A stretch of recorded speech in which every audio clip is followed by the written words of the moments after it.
So the first free DLC for Dying Light 2 is finally here, and of course it's probably something that you're going to hate a bit, but there are some hidden gems in there that we should talk about in this video. And of course a brand new update especially for the consoles with a ton of incoming fixes for people who still have trouble with the game. Also a huge shout out to KhrazeGaming for sponsoring this video, but more on that in just a little bit. In the meantime, let's talk about the Authority Pack, which is basically the free DLC content that you can go ahead and partially download right now. It's going to give you access to 3 of the 6 pieces from the Authority Pack, which are basically in this case the chest, the legs and the feet. For some reason Techland is drip feeding these. I'm not really sure why, but yesterday on the 14th is when we got part 1. Part 2, which will consist in basically the rest of the gear pieces, will drop tomorrow on February 16, and the final piece, which is this really cool hammer, two-handed, will drop Friday on the 18th of February. Now unfortunately, as much as I love this game, I have to say that the way Techland has approached this DLC is totally wrong, and I don't really get the drip feed part. Like,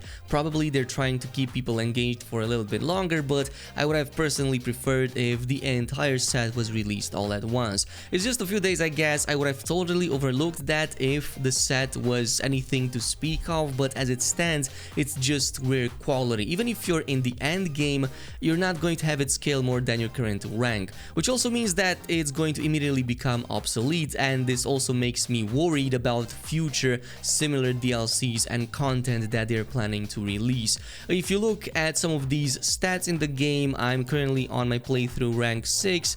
It kind of sucks, I'm not gonna lie. I would not be using these even if I was rank 4, simply because they are so damn weak.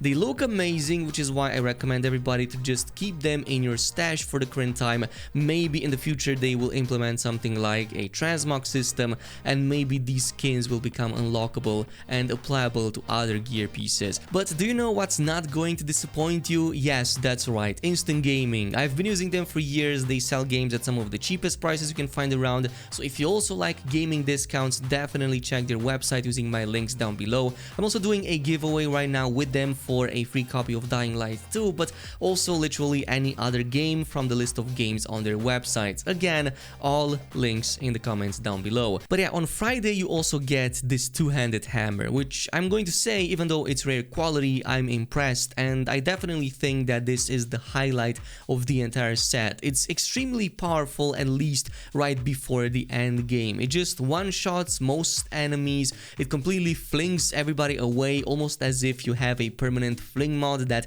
has a 100% activation for some reason, and it's definitely satisfying. I'm not gonna lie, you can see the footage speaking for itself.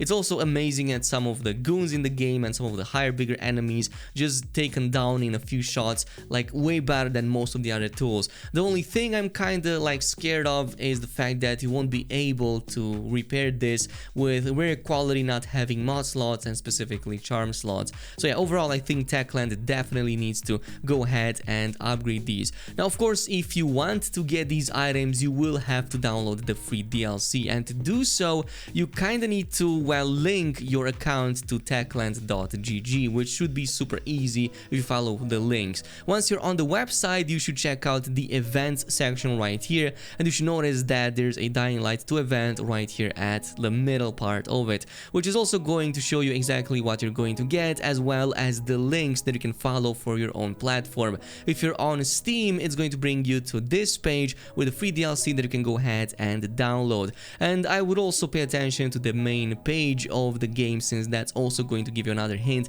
on how to download the DLC in itself. And once you're in game, you should get this message right here that is going to let you know that the Authority Pack Part 1 has been applied to your game. Now in case you have any troubles like how I had when I did get these messages but the item still did not appear in game, what you can do instead is to also make sure that the DLC has been activated in the game's options. Of course, also the equivalent if you're playing on the consoles. Anyway, next week is when we should get the other free DLC for this month, which is going to be Survivor's themed, and of course it will also come with its own outfit set and its own katana slash weapon, which I'm not exactly sure yet if it's going to be on the same power level as the two-handed hammer or if it will have any unique functionalities, but it's likely still going to be rare quality until Techland hopefully decides to upgrade these or at least scale them up to a proper level. I think we should totally go ahead and let Techland know that these items definitely need to be like fully upgradable or at the very least scalable to a much higher quality. Otherwise it's just not worth it until they properly implement a transmog system, which I'm not really sure it's on the horizon yet anyway.